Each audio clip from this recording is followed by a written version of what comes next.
नमस्कार साथियों, मैं मनीष मेवाल आप सभी का आपके अपने चैनल में तहे दिल से स्वागत और अभिनंदन करता हूं।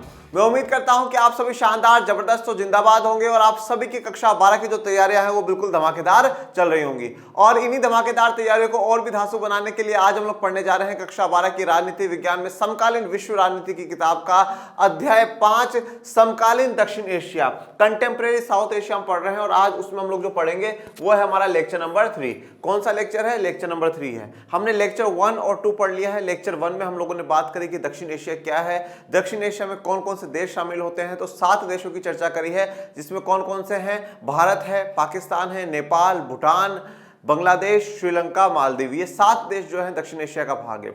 अब इन्हीं 7 देशों पे एक एक पर हम लोग चर्चा करेंगे, जिसमें भारत के बारे में तो हम पूरी एक किताब पढ़ चुके हैं, स्वतंत्र भारत में राजनीति की किताब। और बाकी अब जो 6 देश हैं उन पर चर्चा कर रहे हैं। और 6 देशों में से एक देश जो पाकिस्तान है, वहां पे सेना और लोकतंत्र की चर्चा हम लोग कर चुके हैं। अब बात करेंगे आज बांग्लादेश में लोकतंत्र, डेमोक्रेसी इन बांग्लादेश। बांग्लादेश की पूरी कहानी को विस्तार से और विस्तृत में आज के लेक्चर में हम लोग कवर करेंगे। चलिए शुरू करते हैं आज के लेक्चर को। बांग्लादेश में लोकतंत्र या डेमोक्रेसी इन बांग्लादेश। तो आपने एक पड़ोसी देश पाकिस्तान के बारे में जान लिया।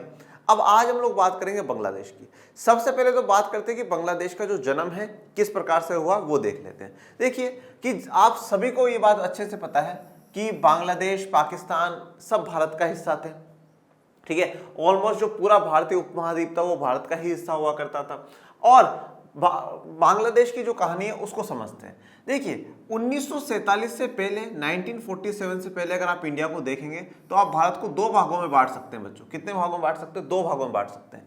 एक भाग तो था ब्रिटिश भारत, जिसको कहा जाता था, क्या कहा जाता था? ब्रिटिश भारत कहा जाता था, ब्रिटिश इंडिया जिसको कहा जाता था। और दूसरा बच्चों जो रजवाड़ों का था, रजवाड़े या प्रिंसली स्टेट। देखो ब्रिटिश भारत का मतलब ये है जहां पर पूर्ण रूप से 100% जो कंट्रोल था वो किसका था? ब्रिटिशर्स का था। और दूसरी तरफ रजवाड़े, जहां पे जो शासन चला करता था राजा महाराजाओं का, रानियों का, इनका शासन चला करता था। और राजा महाराजा रानियों का जो शासन चला करता था वहां पर ब्रिटिशर्स कुछ जगह हस्तक्षेप करते थे। बाकी जो स्वतंत्रता है वो किसको दे रखी थी? राजा महाराजाओं को दे रखी थी कि भाई ये निर्णय आप ले सकते हो, इस निर्णय में आपको हमसे पूछना पड़ेगा, ये काम आप कर सकते हो पर इस काम में आपको हमसे पूछना पड़ेगा। तो इस प्रकार से तो रजवाड़े क्या है, जहां पर राजा रानी का शासन चलता था, परंतु कुछ जो पावर है वो ब्रिटिशर्स के पास हुआ करती थी। पर यहाँ पे जो 100% जो पावर है वो ब्रिटिशर्स के पास हुआ करती थी। अब 1947 में जब देश को आजाद करने की बात आती है, ठीक है, 1947 में जब देश को आजाद करने की बात आती है और एक तरफ पाकिस्तान बनाने की भी मांग उठती है, तो 1947 के जून में एक प्लान आता है जिसको पार्टीशन प्लान या विभाजन की योजना या माउंटबेटन प्लान के नाम से हम लोग उसको जानते हैं। उस प्लान के तहत इस ब्रिटिश भारत को 2 भागों में बांट दिया जाता है। और वो 2 भाग कौन से होते हैं कि एक भारत इंडिया और एक पाकिस्तान।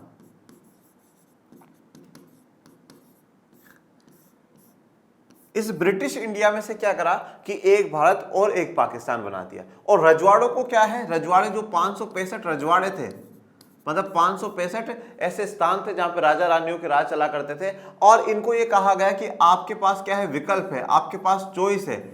और क्या क्या विकल्प है आपके पास? या तो आप भारत में मिल जाइए, या तो आप भारत में शामिल हो जाइए, ठीक है, या जो नव राष्ट्र बना है जिसका नाम पाकिस्तान है उस पाकिस्तान में शामिल हो जाइए।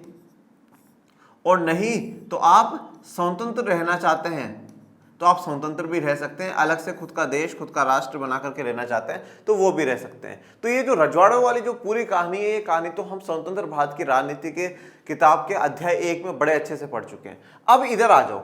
अभी जो ब्रिटिश भारत में से भारत और पाकिस्तान बनाया गया था, इस पाकिस्तान में जो बनाया गया था, ये पाकिस्तान को 2 सीमा क्षेत्र दिए गए थे बच्चों।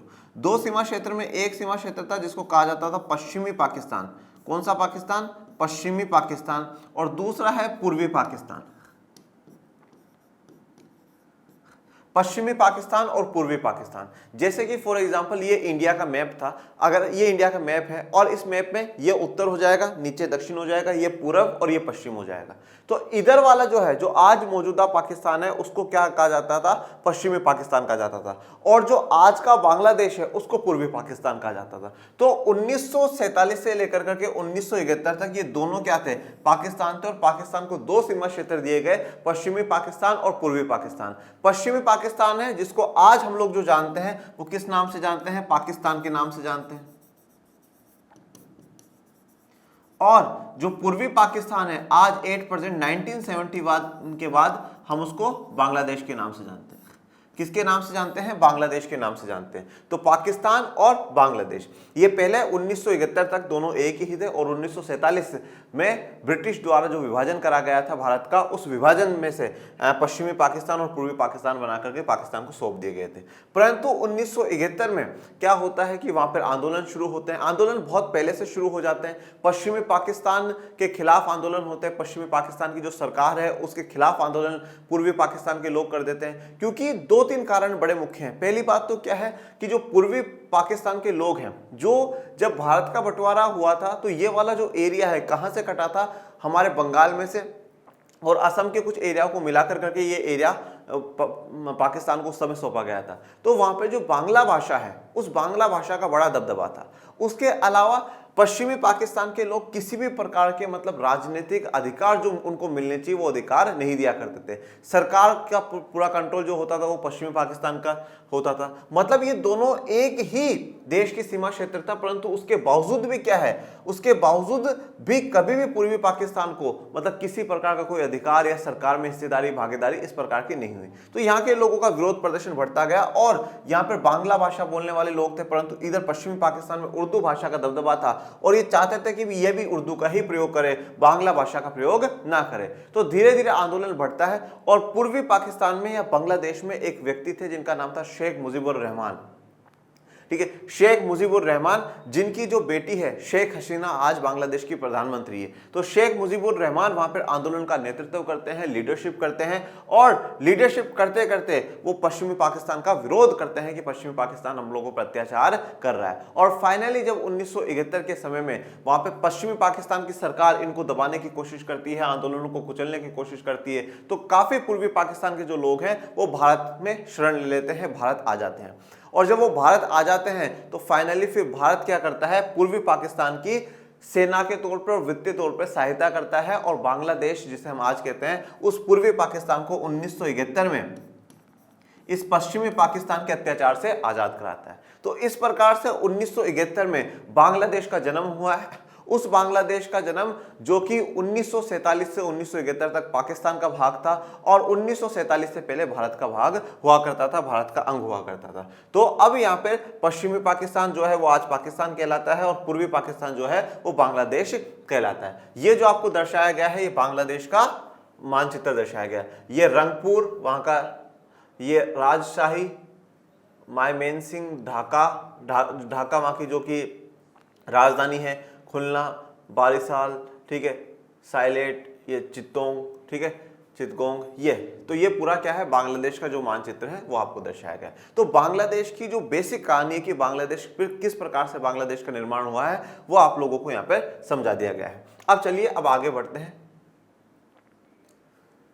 1947 से 1971 तक बांग्लादेश पाकिस्तान का अंग था। तो ये बात मैंने अभी आपको समझा दी कि 1947 से लेकर के 1971 तक बांग्लादेश किसका अंग था, पाकिस्तान का अंग था। ठीक है, और 1947 से पहले पाकिस्तान और बांग्लादेश दोनों किसके अंग थे, भारत के ही अंग थे। अंग्रेजी राज के समय के बंगाल और असम के विभाजित हिस्सों से पूर्वी पाकिस्तान का यह क्षेत्र बना था। अंग्रेजी राज का जब समय चल रहा था, मतलब जब भारत पर अंग्रेजों का राज था, ठीक है, ब्रिटिश राज कर रहे थे भारत पर, और उस समय का जो बंगाल था, ठीक है, उस समय का बंगाल। अब देखो हमारा जो बंगाल है जिसे हम पश्चिम बंगाल कहते हैं, उसका भी आपको एक बात बता देता हूं। अब ये जैसे ये हमारा वेस्ट बंगाल है, अब ये बंगाल है तो पूर्व में, फिर हम इसको पश्चिम बंगाल क्यों कहते हैं, क्योंकि कारण ये है बेटा, ये पहले जो पूरा क्या था, बंगाल था। अब इस बंगाल में क्या हुआ कि ये जो पश्चिम वाला इलाका है हमारे पास आ गया और पूर्व वाला जो इलाका है वो पाकिस्तान के पास चला गया, इसलिए हम इसको क्या कहते हैं, पश्चिम बंगाल कहते हैं। तो जो पूरा बंगाल था उस बंगाल में से और कुछ असम के भाग लेकर करके ये जो विभाजित हिस्से हैं किसको सौंपे गए, पूर्वी पाकिस्तान को सौंप दिए गए और एक नया क्षेत्र पूर्वी पाकिस्तान बना दिया गया था। तो 1947 से 71 तक पाकिस्तान का अंग था। क्योंकि 1947 से पहले सब भारत के अंग थे। फिर 1947 में ब्रिटिश सरकार ने विभाजन की योजना अपनाई और उस विभाजन योजना के तहत क्या करा, पाकिस्तान को दो सीमा क्षेत्र दिए, एक पश्चिमी पाकिस्तान और एक पूर्वी पाकिस्तान। और पश्चिमी पाकिस्तान उन पर बहुत ज्यादा शोषण करता था, अत्याचार करता था, इसलिए पूर्वी पाकिस्तान आजादी की मांग करेगा। परंतु जो पूर्वी पाकिस्तान जिसे हम आज बांग्लादेश कहते हैं, वो उस समय के बंगाल और असम के इलाकों से मिलकर करके बनाया गया था। इस क्षेत्र के लोग पश्चिमी पाकिस्तान के दबदबे और अपने ऊपर उर्दू भाषा को लादने के खिलाफ थे। तो इस क्षेत्र के जो लोग हैं, पश्चिमी पाकिस्तान के दबदबे, देखिए अब ये जो पश्चिमी पाकिस्तान है या जिसको हम वेस्टर्न पाकिस्तान भी कहेंगे, इस वेस्टर्न पाकिस्तान का दबदबा, ठीक है, ये वेस्टर्न पाकिस्तान या पश्चिमी जो पाकिस्तान है, ये मतलब ना तो यहाँ के लोगों को किसी प्रकार के अधिकार दे रहे थे, ना सत्ता का सुख उनको दे रहे थे, मतलब बिल्कुल एक इस प्रकार से ट्रीट कर रहे थे जैसे कि वो सेकंड सिटीजन हो। सेकंड सिटीजन का मतलब क्या होता है, जो कि उनका अधिकार बाद में है, पहले जो है अधिकार इन्हीं का है। पश्चिमी पाकिस्तान के लोगों का ये अधिकार है, उनका नहीं है। वो उनको ऐसे ट्रीट करते थे जैसे कि वो उनका अंग ही नहीं है, उनके पार्ट ही नहीं है। तो वहां के पूर्वी पाकिस्तान के, आज के मौजूदा बांग्लादेश के जो लोग हैं, वो काफी परेशान हो चुके थे। पश्चिमी पाकिस्तान का ये दबदबा और उर्दू भाषा को लादने के खिलाफ थे। मतलब पश्चिमी पाकिस्तान के लोग, पश्चिमी पाकिस्तान के जो नेता है, पश्चिमी पाकिस्तान की जो सरकार है, वो पूर्वी पाकिस्तान को, आज के मौजूदा बांग्लादेश पर उर्दू लादती थी। मतलब कि नहीं, तुम उर्दू ही यूज करो, उर्दू ही बोलो, बांग्ला भाषा जो है उसका प्रयोग मत करो। और जैसे मैंने आपको लास्ट लेक्चर में भी कहा था कि बांग्ला भाषा कहाँ का टच है, बंगाल से निकले हैं तो वहां से बांग्ला भाषा रही है। और इसीलिए आप देखिएगा कि आप पश्चिम बंगाल की तरफ भी जाएंगे तो वहां रुपए को रुपए नहीं टका बोला जाता है। ऐसे बांग्लादेश में भी क्या बोलते हैं, टका बोलते हैं। तो ये बांग्ला भाषा का प्रभाव रहा है। परंतु पश्चिमी पाकिस्तान कभी नहीं चाहता था कि पूर्वी पाकिस्तान बांग्ला भाषा को आगे बढ़ाए। वो क्या करें, वो सिर्फ और सिर्फ उर्दू भाषा बोले। क्यों उर्दू भाषा बोले? क्योंकि पश्चिमी पाकिस्तान खुद उर्दू भाषा प्रयोग कर रहा है और ये अपनी जो सुपीरियरिटी है, अपना जो वर्चस्व है, उसको दिखाने की, देखो सब जैसा हम कर रहे हैं वैसा ही तुम करो, ठीक है, वैसा ही तुम करो, नहीं तो गलत बात है। ये बांग्ला भाषा छोड़ो, हम उर्दू बोल रहे हैं, तुम भी उर्दू बोलो, हम जो नियम अपनाते हैं वही नियम आप लोग भी अपनाओ। पाकिस्तान के निर्माण के तुरंत बाद ही यहाँ के लोगों ने बंगाली संस्कृति और भाषा के साथ किए जा रहे दुर्व्यवहार के खिलाफ विरोध जताना शुरू कर दिया। अब देखो, अब पाकिस्तान के निर्माण जैसे ही हुआ, उसके तुरंत बाद ही बंगाली संस्कृति और भाषा के साथ जो दुर्व्यवहार हो रहा था, मतलब जो गलत व्यवहार हो रहा था, उसके खिलाफ विरोध जताना शुरू कर दिया। ठीक है, अब पाकिस्तान बना एक तरफ जैसे ही पाकिस्तान बनता है तो दूसरी तरफ जो पूर्वी पाकिस्तान के लोग हैं वो अपनी बंगाली संस्कृति को बचाने के लिए, बंगाली भाषा को बचाने के लिए और उस पर हो रहे जो अत्याचार और उसके साथ हो रहे गलत व्यवहारों के खिलाफ पश्चिमी पाकिस्तान की सरकार के खिलाफ मोर्चा खोल देते हैं, मतलब सरकार का विरोध करना शुरू कर देते हैं।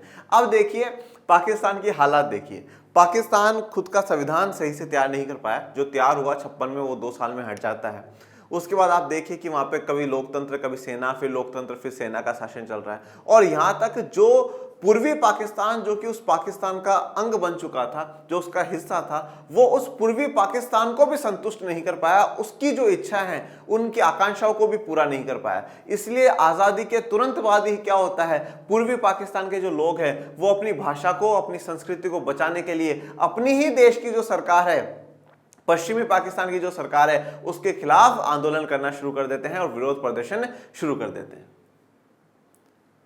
इस क्षेत्र की जनता ने प्रशासन में अपने नियोजित प्रतिनिधित्व तथा राजनीतिक सत्ता में समुचित हिस्सेदारी की मांग भी उठाई। देखो अब क्या क्या डिमांड है वो देखना। पहली बात तो क्या बोला है कि बंगाली संस्कृति और भाषा के साथ जो दुर्व्यवहार हो रहा है वो खत्म होना चाहिए। मतलब हमारी बंगाली संस्कृति, हमारी बंगाली भाषा है वो बनी रहनी चाहिए और उसके साथ ही जो व्यवहार करा जाता है, जो गलत खराब व्यवहार करा जाता है कि नहीं साहब उर्दू ही बोलो, उर्दू को ही लादा जा रहा है, ठीक है, ये जो है ये गलत है। अब आप सोचिए, मैं इसलिए कहता हूं, बार बार मैं कहता हूं कि गर्व करिए आप भारतीय होने पे, गर्व करिए भारत के संविधान पे, गर्व करिए भारत की हर चीज पे। भारत में कितनी भाषाएं बोली जाती हैं, देखिए कितनी भाषाएं बोली जाती हैं। उन भाषाओं के बीच में तालमेल बनाना एक बहुत गजब की बात है। हमारे संविधान ने बोला भाई देखो लड़ना नहीं है, अपन को लड़ना झगड़ना किसी को भी नहीं है, मिलजुल करके रहना है। इसलिए भाषा के नाम पर तुम लड़ो मत। चलो क्या काम करते हैं, अपन संविधान में 14 भाषाएं जो हैं, 14 जो लैंग्वेजेस हैं उनको मान्यता देते हैं। जब 1950 में देश में संविधान लागू होता तो 14 जो लैंग्वेजेस है उनको मान्यता प्रदान कर दी जाती है अनुसूचित भाषाओं के तहत, शेड्यूल लैंग्वेज इसके तहत। फिर समय के साथ आज 8 और जुड़ चुकी है, तो टोटल कितनी हो चुकी है? 22 भाषाएं हो चुकी हैं। और यहाँ पर पश्चिमी पाकिस्तान सिर्फ 2 भाषा है, उर्दू और बांग्ला, ठीक है, इनके बीच में तालमेल नहीं बिठा पा रहा है। इसका कारण क्या है? कारण देखिए, भारत की चाहे संविधान निर्माता रहे हों, चाहे हमारे देश के नेता रहे हों, चाहे स्वतंत्रता सेनानी सभी जो भी रहे हों, उन सबकी एक जो नीति है, जो फिलोसफी रही है, वो फिलोसफी क्या रही है? लोगों को समझने की फिलोसफी रही है, लोगों को दबाने की फिलोसफी नहीं रही है कि अगर कोई व्यक्ति कुछ बोल रहा है ना तो उसको सुन रहे हैं और सुनकर करके उस पर एक पॉजिटिव रिएक्ट करने की कोशिश हमारे भारत के नेता कर रहे हैं। पाकिस्तान में क्या हुआ है? पाकिस्तान, तुम बांग्ला बोलोगे, कैसे बोलोगे? दबाओ इनको, मारो पीटो कुछ भी करो, पर बांग्ला नहीं बोलना चाहिए। हमारा ऐसा नहीं हुआ। हमारा अच्छा ये भाषा बोलो, बोलो क्या, चलो ठीक है, चलो ये भाषा भी आपको माने, खुश रहो, आप भी खुश रहो। हमने पढ़ा ना स्वतंत्र भारत में राजनीति की किताब में, जब सबसे पहले आंध्र प्रदेश को बनाने के लिए आंदोलन होता है, सरकार ने आंदोलन को स्वीकार कराया है और आंध्र प्रदेश भाषा के आधार पर बनाया है। और लोकतांत्रिक तरीके से, संवैधानिक तरीके से जो कमिटियां बना करके पूरी जांच पड़ताल कर करके देखा है कि क्या हमारे लिए भाषा के आधार पर राज्य सही होंगे या नहीं होंगे। और उसके बाद आप जब अंतिम अध्याय में पढ़ते हैं स्वतंत्र भारत की राजनीति की किताब में, तब देखते हैं कि कितने आंदोलन होते हैं, अलगाववाद के कितने आंदोलन होते हैं, कितनी हिंसाएं होती है, परंतु भारत की सरकारें हर बार बड़े सावधान पूर्वक तरीके से और सबको मिला कर करके अच्छे से सबको सेट कर करके एकता का जो भाव है वो बनाए रखती है, किसी को भी नहीं जाने देती, ठीक है, सबको सबकी बात सुनती है और सबकी बात सुनने के बाद जो बिल्कुल बेस्ट रास्ता होता है देश की एकता अखंडता के लिए, उसको वैल्यू देती है। तो सिस्टम है यहाँ पे इंडिया में, इंडिया के नेता, इंडिया की सरकारें एकता अखंडता के प्रति बिल्कुल डेडिकेटेड है और इसके साथ देश की जनता की जो आकांक्षा है उनको भी पूरा करती है।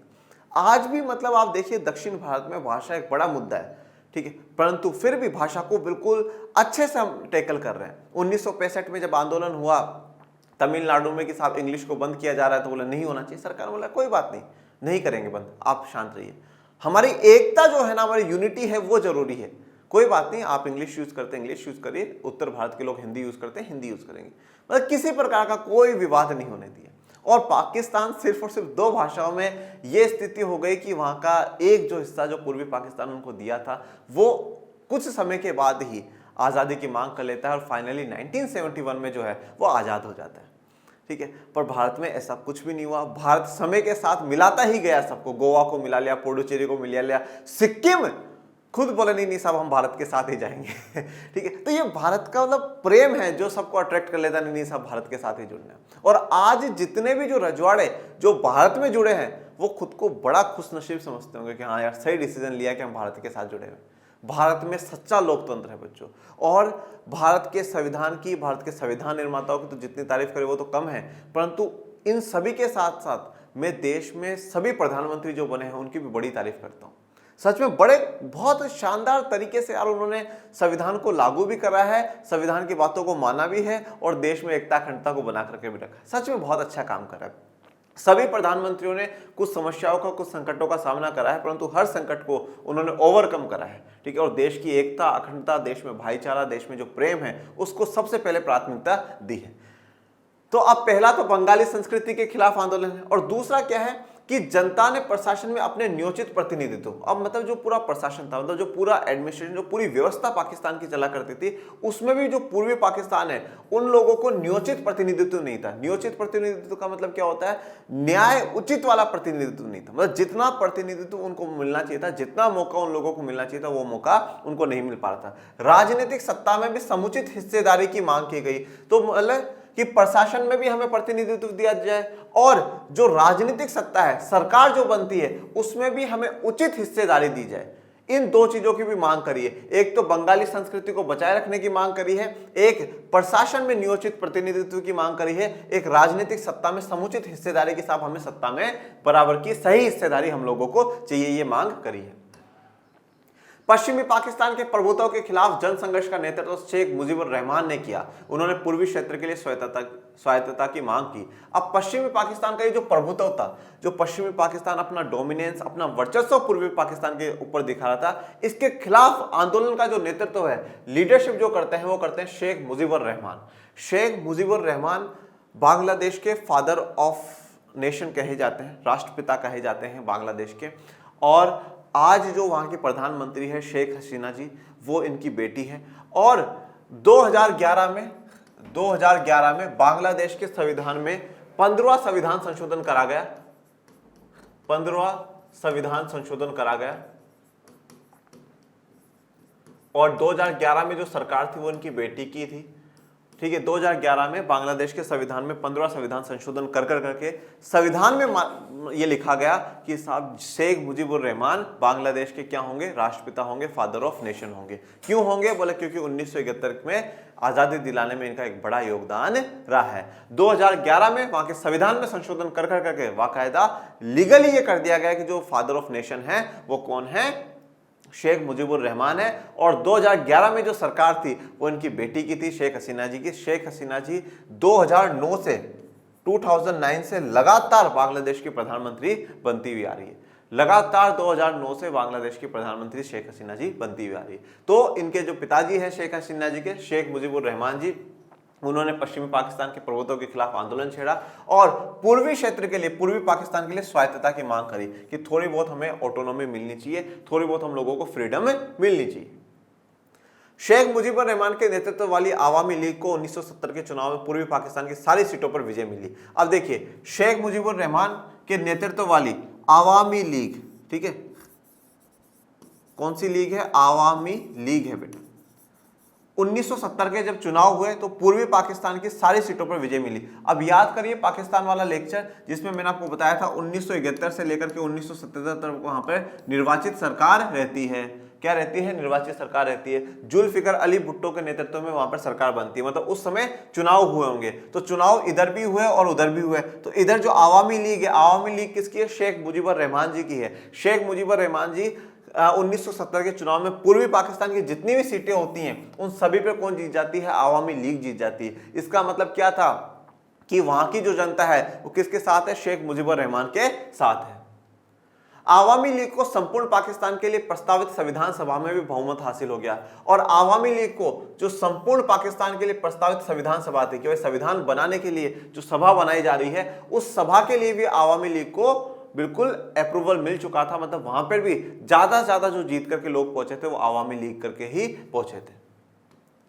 लेकिन सरकार पर पश्चिमी पाकिस्तान के नेताओं का दबदबा था और सरकार ने सभा को आहूत करने से इनकार कर दिया। शेख मुजीब को गिरफ्तार कर लिया गया। अब देखिए, चुनावों में 1970 के चुनाव में आवामी लीग भारी भरकम सीटें जीतती है। मतलब पूर्वी पाकिस्तान की सारी सीटें, लगभग सभी जो सीटें हैं वो आवामी लीग जीत रही है, शेख मुजीबुर रहमान की पार्टी जीत रही है। उसके साथ जो संविधान सभा के लिए था, संविधान सभा में भी जो बहुमत मिलता है, जो मेजोरिटी मिलती है, वो किसको मिलती है?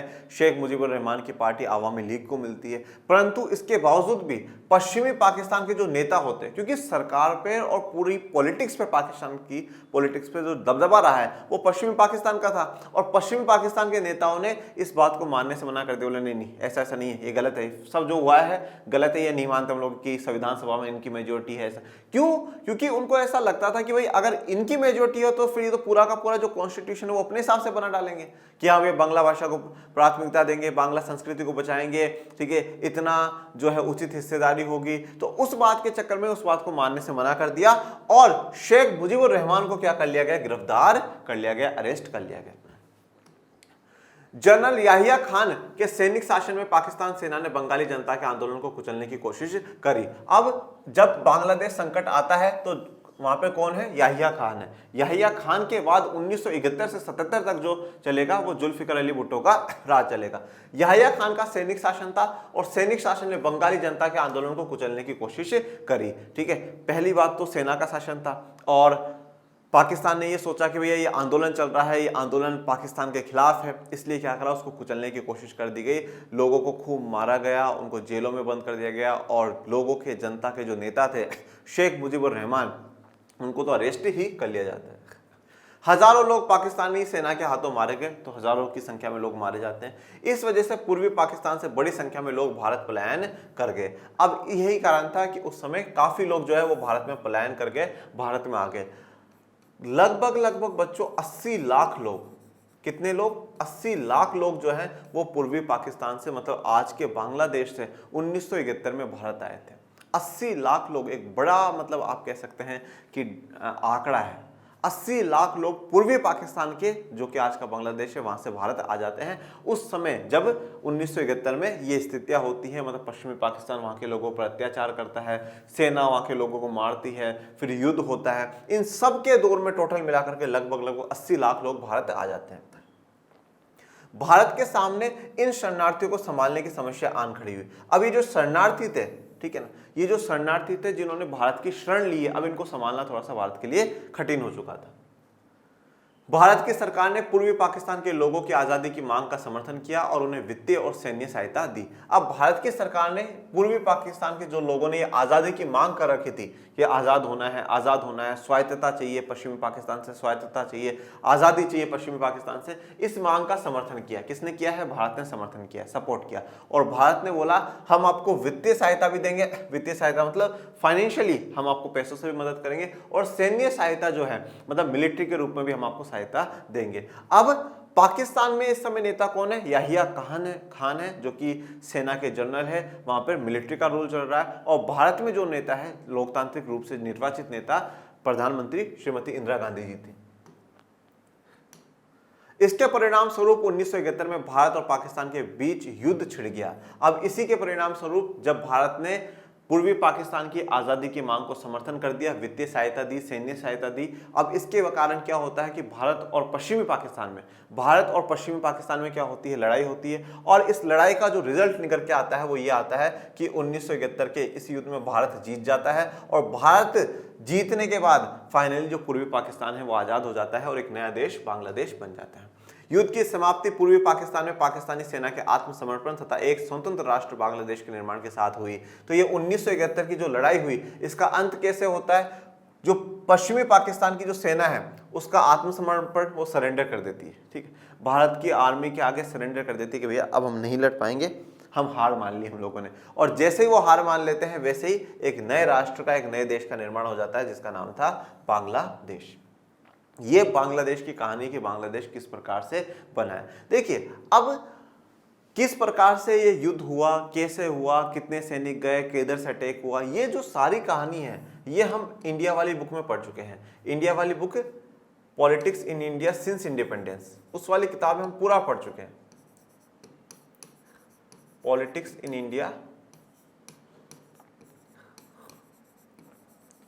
सिंस इंडिपेंडेंस, उस वाली किताब में हम पूरा पढ़ चुके हैं। इसीलिए मैंने वो किताब आप लोगों को पहले पढ़ाई है कि भाई आपको भारत की जो स्थितियां हैं, भारत में किस समय पर क्या हो रहा है, कौन सा प्रधानमंत्री है, कौन से नहीं है, क्या हमारे देश में राजनीतिक स्थितियां हैं, क्या सामाजिक स्थितियां हैं, इन सारी की जो कहानी है वो मैंने आपको पहले ही बता दी, जिससे कि जब हम वर्ल्ड वाली किताब पढ़ते हैं, हम विश्व की किताब पढ़ें, तब आप कनेक्ट कर पाओ। तो अगर आज आपने उस किताब को पूरा अच्छे से पढ़ लिया है, जो टोटल उसके 8 चैप्टर हैं, वो टोटल 8 के 8 चैप्टर अगर आपने बड़े अच्छे से पढ़ लिए तो इस किताब का काफी कुछ आपको समझने में आसानी हो जाएगी। तो उस किताब को प्लीज बच्चों अच्छे से पढ़िएगा, ठीक है। और देखिए मार्क्स के हिसाब से देखें कि कौन सी किताब के ज्यादा मार्क्स होते हैं, तो मार्क्स दोनों के बराबर ही होते हैं। इसमें से भी 40 मार्क्स का पेपर आता है और इसमें से भी 40 मार्क्स का पेपर आता है, समकालीन विश्व राजनीति की किताब में से भी।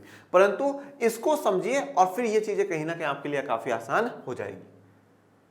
बांग्लादेश ने अपना संविधान बनाकर उसमें अपने को एक धर्मनिरपेक्ष, लोकतांत्रिक तथा समाजवादी देश घोषित किया। अब बांग्लादेश ने अपना संविधान बना लिया, कॉन्स्टिट्यूशन बना लिया, और उस कॉन्स्टिट्यूशन में खुद को धर्मनिरपेक्ष बताया, मतलब कि सभी धर्मों को यहाँ पे बराबर का सम्मान दिया जाएगा। लोकतांत्रिक बताया कि लोकतंत्र ही होगा, यहाँ पे कोई सेना का शासन, राजतंत्र ये नहीं होगा। और समाजवादी देश घोषित करा, मतलब समाजवाद की विचारधारा को अपनाने वाला देश घोषित करा। बहरहाल 1975 में शेख मुजीबुर रहमान ने संविधान में संशोधन कराया और संसदीय प्रणाली की जगह अध्यक्षात्मक शासन प्रणाली को मान्यता दी। अब 1975 में 1975 में शेख मुजीबुर रहमान वही हैं जो कि बांग्लादेश की आजादी में एक बड़ा योगदान दे रहे हैं। उन्होंने संविधान में क्या कर दिया, संशोधन कर दिया, मतलब संविधान में बदलाव करा। पहले जो ओरिजिनल संविधान जो बना था यहाँ पर बांग्लादेश का, यहाँ पर आजादी के बाद, तो उन्होंने क्या करा था, संसदीय प्रणाली अपनाई थी। संसदीय प्रणाली क्या होती है बच्चों, संसदीय प्रणाली में जनरली दो पोस्ट इंपोर्टेंट है। एक होता है हेड ऑफ द नेशन। कौन होता है हेड ऑफ द नेशन, जिसको कहा जाता है राष्ट्र अध्यक्ष, और एक होता है हेड ऑफ द स्टेट या हेड ऑफ द गवर्नमेंट, सरकार का मुखिया।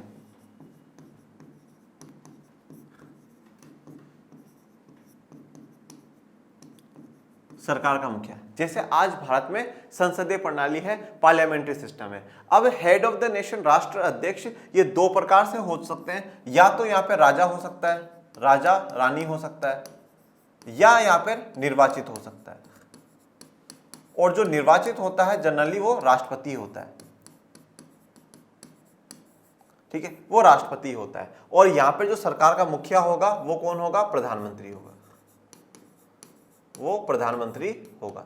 यहाँ पे जब राजा रानी हो, मतलब अगर राष्ट्र अध्यक्ष देश का मुखिया अगर राजा रानी है, तो ऐसी व्यवस्थाओं को हम लोग क्या कहते हैं, संवैधानिक राजतंत्र कहते हैं। ऐसी व्यवस्थाओं को हम लोग संवैधानिक राजतंत्र कहते हैं। और जहां पे राजा रानी है और जहां पे प्रधानमंत्री है, संसदीय प्रणाली में आपको समझा रहा हूं, संसदीय प्रणाली में क्या होगा, संसद तो होगी, संसद तो अध्यक्षात्मक शासन व्यवस्था में भी होगी, वहां पर भी पार्लियामेंट होगा जैसे कि अमेरिका में है। तो संसदीय शासन व्यवस्था में क्या होता है, हेड ऑफ द नेशन, मतलब देश का मुखिया, कि देश में सबसे बड़ा कौन है, और एक सरकार का मुखिया, ठीक है। तो देश का मुखिया जिसको हम राष्ट्र अध्यक्ष कहेंगे, ये दो हो सकते हैं, या तो राजा रानी हो सकता है, या वहां पे निर्वाचित होगा, मतलब चुनावा होगा, जैसे कि राष्ट्रपति हो सकता है। और सरकार का मुखिया कौन होगा, प्रधानमंत्री होगा। अब यहाँ पे नाम मात्र में तो जो हेड है वो कौन है, ये दोनों हो सकते हैं, परंतु जो मेन पावर है, ओरिजिनल जो पावर है, वो किसके पास होती है, प्रधानमंत्री के पास होती है। ये सिर्फ और सिर्फ क्या है, नाम मात्र के होते हैं। जैसे कि मैं आपको एक उदाहरण के तौर पे समझाता हूँ। जैसे आज अगर घर में दादाजी हैं, तो दादाजी क्या है, सबसे बड़े तो कौन है, दादाजी है, पर सारी जो ज्यादातर पावर होती है वो किसके पास होती है, पापा के पास होती है, ज्यादातर डिसीजन ले लेते हैं, क्योंकि अब दादाजी ज्यादा कामों में इन्वॉल्वमेंट नहीं करते ना, हाँ हाँ ठीक, पर फिर भी पूछना तो पड़ता है ना, हाँ आपके पापा जाएंगे पूछेंगे, पापा जी मैं ये काम कर दूं, बोला हाँ हाँ बेटा कर दो। अब उनको पता है कि हाँ पापा हाँ ही कर देंगे, करवा लेते हैं। तो ये है, दादाजी सबसे हेड है, सबसे बड़े हैं, परंतु सारी जो पावर है वो किसके हाथ में है, पापा के हाथ में। इसी प्रकार से तो यहाँ पे राष्ट्र अध्यक्ष क्या होगा, चाहे संवैधानिक राजतंत्र में राजा रानी हो और चाहे राष्ट्रपति हो, इन दोनों के पास नाम मात्र की पावर होती है। परंतु यहाँ पर देश में पत्ता भी है ना, इनके साइन के बिना नहीं हिल सकता, परंतु इनको साइन करना ही पड़ता है, नाम मात्र की शक्ति है। सारी की सारी जो ताकत है वो प्रधानमंत्री के पास होती है। जहां पर राजा रानी होगा, ऐसी व्यवस्थाओं को संवैधानिक राजतंत्र कहा जाता है, और जहां पर निर्वाचित रूप से चुना जाता है उसको हम लोग गणतंत्र कहते हैं, उसको हम लोग गणतंत्र या रिपब्लिक कहते हैं। तो अब यहाँ पे क्या था, जब ओरिजिनल कॉन्स्टिट्यूशन बना बांग्लादेश का, तो उसमें क्या बोला गया था कि संसदीय प्रणाली अपनाई जाएगी, जहां पर एक राष्ट्र अध्यक्ष राष्ट्रपति होगा और प्रधानमंत्री सरकार का मुखिया होगा। परंतु शेख मुजीबुर रहमान ने इसको अध्यक्षात्मक शासन प्रणाली बना लिया, प्रेसिडेंशियल सिस्टम बना लिया। प्रेसिडेंशियल सिस्टम कैसा होता है, जैसा कि अमेरिका में, वहां पर प्रेसिडेंट मुखिया है, सारी की सारी जो पावर है वो राष्ट्रपति के पास है, राष्ट्रपति सबसे सुप्रीम ऑथोरिटी है, सबसे ज्यादा पावरफुल वहां पर राष्ट्रपति माना जाता है। यह बात इतनी विवादित नहीं थी, जो दूसरा काम शेख मुजीबुर रहमान ने करा वो विवादित हो गया। दूसरा काम क्या करा, शेख मुजीब ने अपनी पार्टी आवामी लीग को छोड़कर अन्य सभी पार्टियों को समाप्त कर दिया। इससे तनाव और संघर्ष की स्थिति पैदा हो गई। अब उन्होंने क्या है कि खुद की पार्टी को ही रखा और बाकी सारी की सारी जो पार्टियां उनको समाप्त कर दिया। तो इससे वहां के लोगों में ये भाव आ गया, ये मन में फीलिंग आ गई कि नहीं भाई, शेख मुजीबुर रहमान क्या है, सिर्फ और सिर्फ अपना ही शासन चलाना चाहते हैं, अपनी पार्टी का ही शासन चलाना चाहते हैं, और एक प्रकार से लोकतंत्र को ही खत्म कर देना चाहते हैं। अध्यक्षात्मक शासन व्यवस्था करी कोई बात नहीं, वहां पे लोकतंत्र वैसा का वैसा ही बना रहता, परंतु यहाँ पर आवामी लीग को ही रखना और बाकी सारी पार्टियों को हटा देना, ये कहीं ना कहीं थोड़ा सा तनाव पैदा कर देता है, और तनाव संघर्ष की स्थिति बांग्लादेश में हो जाती है। 1975 के अगस्त में सेना ने उनके खिलाफ बगावत कर दी, और इस नाटकीय तथा त्रासद घटनाक्रम में शेख मुजीब ने सेना के हाथों मारे गए। तो अब 1975 के अगस्त में सेना ने उनके खिलाफ बगावत कर दी, और सेना ने बगावत करी, और इसी के दौरान शेख मुजीब सेना के हाथों मारे जाते हैं 1975 के अगस्त में। नए सैनिक शासक जिया-उर रहमान ने अपनी बांग्लादेश नेशनल पार्टी बनाई और 1979 के चुनाव में विजयी रहे। अब यहाँ पे जो नए सैनिक शासक है जिया-उर रहमान, उन्होंने अपनी नई पार्टी बनाई जिसका नाम था बांग्लादेश नेशनल पार्टी। क्या नाम है? Bangladesh national party. और 1979 के चुनाव में ये भी क्या हो जाते हैं? विजयी हो जाते हैं। ये है जिया-उर रहमान।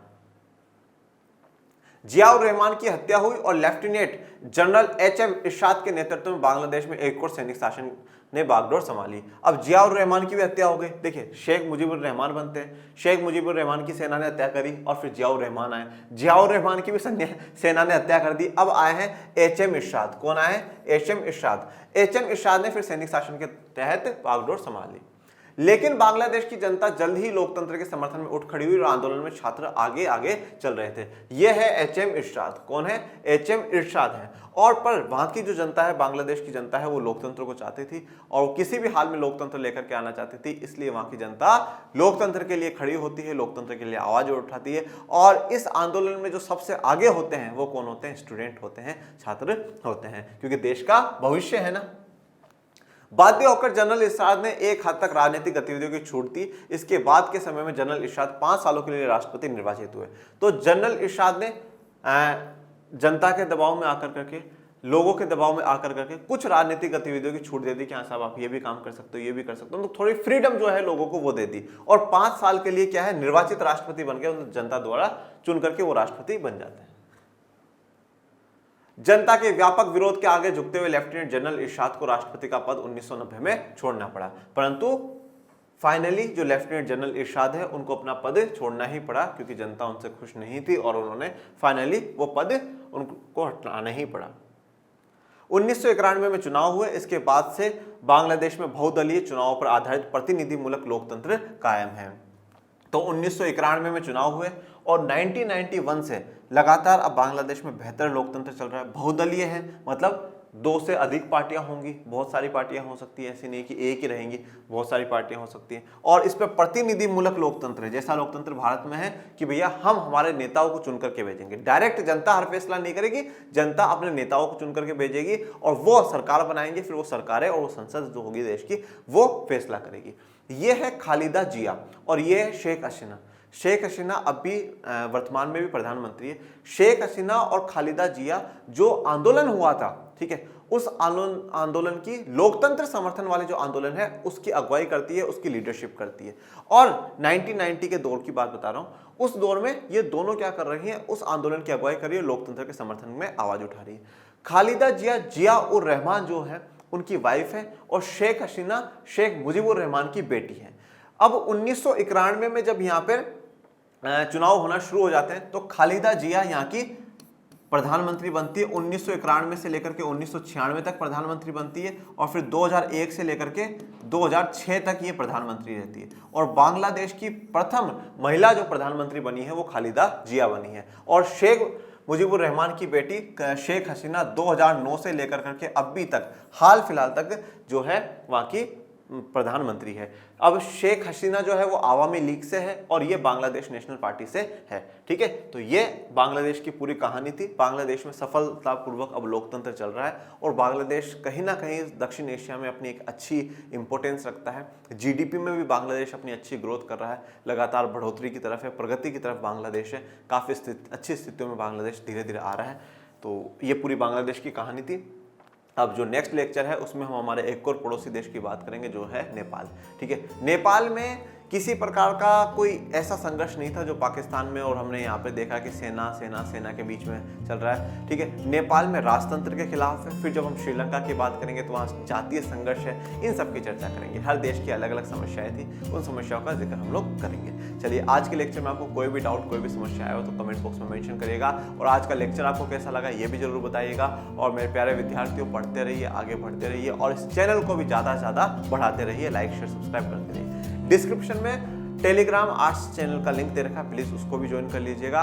और मिलते हैं नेक्स्ट लेक्चर में मेरे प्यारे विद्यार्थियों। तब तक के लिए थैंक यू सो मच। जय हिंद, जय भारत।